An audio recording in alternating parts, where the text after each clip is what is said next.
नमस्कार दोस्तों, आप सभी का हार्दिक स्वागत है आपके अपने चैनल में। तो आप सभी कैसे हैं? मैं उम्मीद करती हूँ कि आप सभी स्वस्थ होंगे और अपने अपने कामों में व्यस्त होंगे।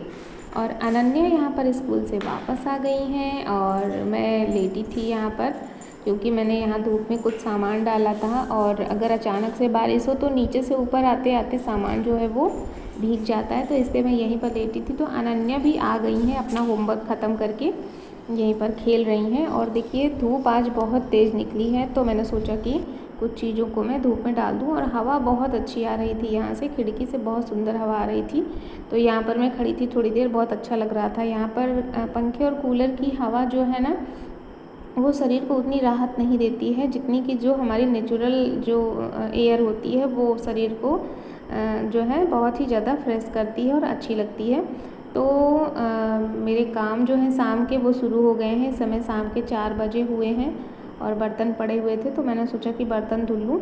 और बर्तन जो है मैंने सुबह से आज नहीं धोया था एक भी बार, तो बर्तन बहुत ज़्यादा हो गए थे, तो फटाफट से मुझे बर्तन धोना है।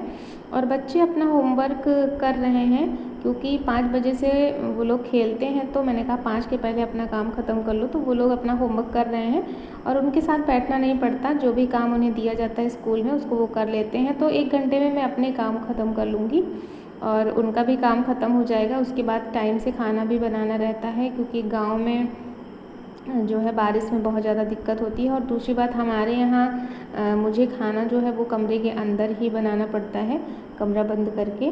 तो क्योंकि शाम 6 बजे के बाद से मच्छर और कीड़े आने लगते हैं, तो इसलिए शाम का जो भी काम होता है वो मुझे टाइम से ही करना पड़ता है।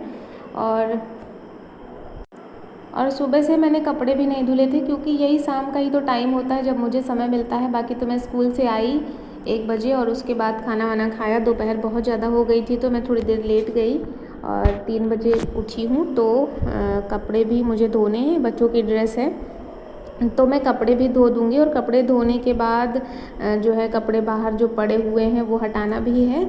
तो ये सारे काम मेरे धीरे धीरे निपट रहे हैं। और हस्बैंड जो है वो किसी काम से बाहर गए हैं।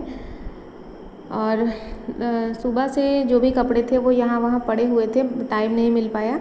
तो शाम को ही समय मिलता है। कपड़े मैं जो भी कपड़े यहाँ वहाँ रखे होते हैं, बच्चों की आदत होती है यहाँ वहाँ गंदे कपड़े तौलिया ये लोग रख देते हैं, निकालते नहीं हैं, तो वो सब ढूंढ करके धोना पड़ता है।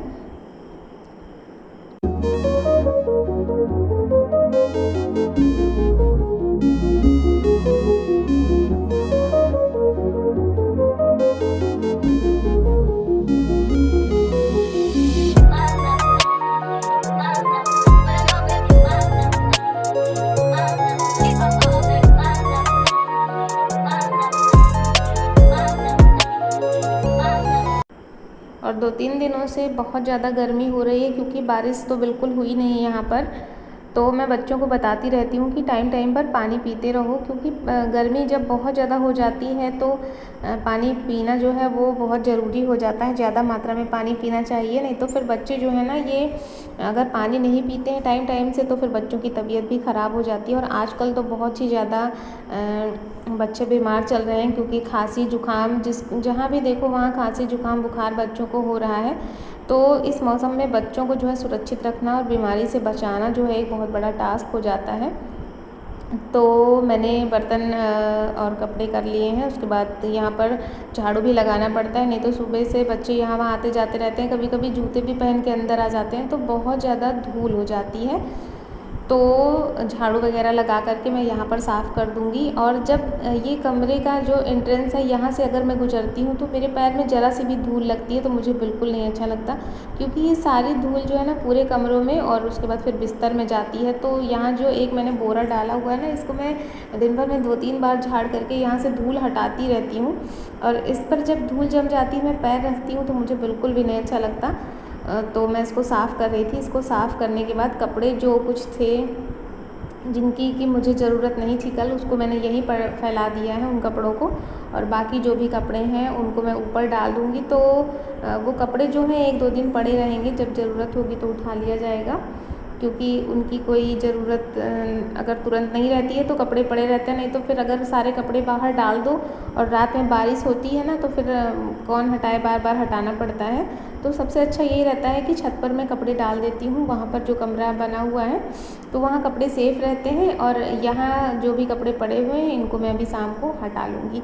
तो ऊपर कमरे बनने से ये आराम हो गया है कि कपड़े जो है ना वो फैलाने के लिए जगह मिल जाती है, और रात में भी कपड़े बाहर नहीं फैलाना पड़ता और बारिश होने पर उठाना भी नहीं पड़ता है, तो ये आराम हो जाता है। नहीं तो रात में सो जाओ, कपड़े अगर पड़े हुए हैं, बारिश हो रही है तो या तो कपड़े भीग जाएंगे या तो आपको उठ करके हटाना पड़ेगा। और यहाँ पर मैंने जो कपड़े धुले थे कल वो टांग दिया था, तो ये कपड़े सूख गए हैं। और यहाँ पर चारों तरफ खुला है तो हवा भी आती रहती है, धूप भी आती है, तो कपड़े यहाँ बड़े आराम से सूख जाते हैं। तो इन कपड़ों को मैं हटा करके ले जाऊँगी, रख दूँगी तय करके, और बाकी कपड़े जो है मैं यहाँ पर फैला दूँगी, तो ये कल तक सूख जाएंगे। तो इससे ये रहता है कि कपड़े यहाँ पर सेफ भी रहते हैं। और अभी लाइट नहीं थी इस टाइम पर, इसलिए मैंने ड्रेन नहीं किया, तो ऐसे ही टांग दूँगी, तो ये 1-2 दिन में सूख जाएंगे। नहीं तो फिर लाइट का इंतज़ार करना पड़ता है कि लाइट आए तो ड्रेन करो। तो यहाँ पर बिना ड्रेन के भी मैं कपड़े फैला देती हूँ, तो बड़ी ही आसानी के साथ सूख जाते हैं। और गर्मी इतनी ज़्यादा हो रही थी, लेकिन जब काम करो तो फिर गर्मी जो है और ज़्यादा लगती है, पर काम तो करना ही पड़ता है क्योंकि ये डेली का काम है। और यही तो 1-2 घंटे का समय होता है जब सुबह से जो भी मेरे काम पड़े हुए होते हैं, जो भी बाकी काम होते हैं वो निपटाना पड़ता है।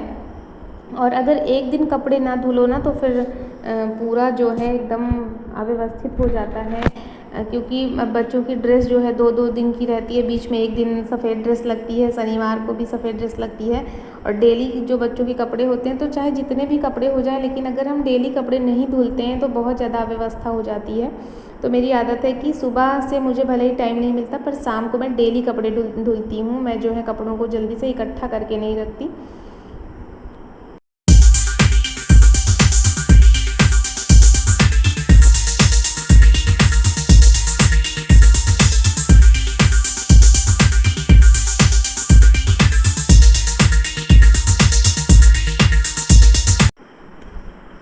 और चाय वगैरह मैंने बना ली है, बच्चों को थोड़ा सा नाश्ता भी दिया है, तो वो सब मैंने शूट नहीं किया है। यहाँ पर मैं खाना बनाने जा रही हूँ, तो आलू मैंने उबाल लिया है। आज मैं आलू की सब्ज़ी बनाऊँगी और सबसे पहले रोटी मैं सेक लूँगी, क्योंकि इसके बाद जब कमरा बंद करके खाना बनाना पड़ता है और वही बच्चों के पढ़ाई का टाइम होता है, तो मैं तो किसी तरीके से अपना काम कर लेती हूँ, लेकिन बच्चे जो हैं जब इधर खाना बनता रहता है तो बहुत ज़्यादा गर्मी हो जाती है, उधर वो पढ़ाई करते हैं।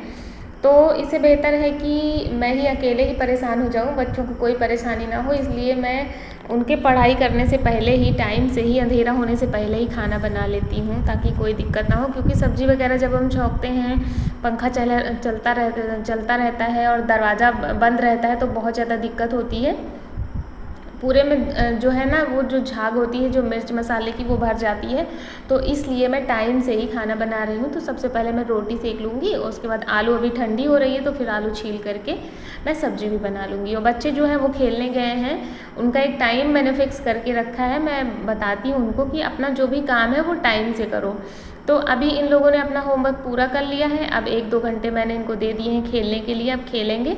इसके बाद 7 बजे से फिर बैठ जाएंगे पढ़ने, फिर याद करने का काम करेंगे। तो जब टाइम से बच्चे हों या बड़े हों, जब एक टाइम टेबल के हिसाब से काम करते हैं तो दिक्कत नहीं होती है। और बच्चों को जब शुरू से ही आदत डालो हर काम समय पर करने की, तो ये बहुत अच्छी आदत होती है। इससे हर काम के लिए समय मिल जाता है, खाने का भी, खेलने का भी और पढ़ाई का भी, हर चीज़ का टाइम जो है वो डिवाइड होता है, तो बहुत ज़्यादा अच्छा होता है। तो यहाँ पर रोटी मैंने सेक ली है और आलू मेरी उबल गई थी, तो मैं आ गई हूँ थोड़ी देर हवा में। बाहर बहुत अच्छी हवा चल रही थी, अंदर जो पंखे की हवा होती है ना वो गरम गरम आती है, तो मैं आ गई यहाँ पर, थोड़ी देर हवा भी ले लूँगी और आलू भी मेरी छिल जाएगी। अनन्या ने अपनी साइकिल जो है वो निकाल ली है और वो साइकिल चलाने के लिए तैयार है, पर उनकी साइकिल की जो चेन है, चेन कल तक बिल्कुल सही थी, लेकिन पता नहीं कैसे उनकी साइकिल की चेन टूट गई है। लेकिन मैंने कहा ठीक है ऐसा ही घुमाओ, चेन तो बन ही जाएगी। तो साइकिल उन्होंने निकाल ली है और मेरा इंतज़ार कर रही है, तो मैंने उनसे बोला है कि मैं सब्ज़ी बना करके आ रही हूँ, तब तक तुम साइकिल चलाओ। तो आलू में लगातार जल्दी जल्दी 5-6 सीटी आई हैं, फिर भी आलू पक तो गई है, लेकिन हल्का सा जो है इसमें थोड़ा सा मतलब एकदम अच्छे से गली नहीं है, ठीक है फ़िलहाल। और देखिए हमारे यहाँ ये गुड़हल के सफ़ेद फूल हैं, बहुत ही प्यारे लगते हैं। और इस पेड़ में ना 2 कलर के फूल लगते हैं, एक गुलाबी रंग का गुड़हल लगता है, दूसरा जो है सफ़ेद। तो ये बहुत ही प्यारा लगता है। और गुड़हल इसमें जो है ना, कभी एक भी दिन ऐसा नहीं होता जब कोई फूल ना खिले, मतलब डेली ही 8 से 10 फूल खिलते हैं। बहुत ही प्यारा लगता है। इसको हस्बैंड लेकर के आए थे कहीं से। और अनन्या जो है वो साइकिल घुमाने में लगी हैं, वो मेरा इंतज़ार कर रही हैं और साइकिल घुमा रही हैं। तो चेन उनकी टूट गई, तो उन्हें ये लगा था कि साइकिल वो नहीं चलाएंगी, लेकिन मैंने कहा ठीक है, चेन से कोई मतलब नहीं है, साइकिल तुम्हें घुमाना ही तो है, हैंडल संभालना है, तो वो तुम करो। और मैंने कल उनसे कहा भी था कि मैं 8 दिनों में तुम्हें साइकिल चलाना सिखाऊंगी, तो इसलिए वो खुश भी हैं। और उन्हें ये भी लग रहा है कि क्या ये सच है, मतलब क्या वो 8 दिन में साइकिल चलाना सीख पाएंगी। तो मैंने कहा बिल्कुल सीख जाओगी। जब डेली डेली आप किसी काम के लिए अभ्यास करेंगे, कोशिश करेंगे, प्रयास करेंगे, तो वो तो हो ही जाएगा। तो अब मेरी एक जिम्मेदारी ये भी बन जाती है कि मुझे इनको जो है साइकिल चलाने में इनकी मदद करनी ही पड़ेगी, क्योंकि अगर मैं नहीं सिखा पाई तो फिर ये दोबारा से मेरी बात पर विश्वास नहीं करेंगी। तो चलिए ठीक है, लेते हैं आपसे यहीं पर विदा। और आज की वीडियो कैसी लगी मुझे कमेंट बॉक्स में ज़रूर बताइएगा, लाइक करना बिल्कुल ना भूलिएगा। और एक नई वीडियो के साथ मिलते हैं आपसे, तब तक के लिए राधे राधे।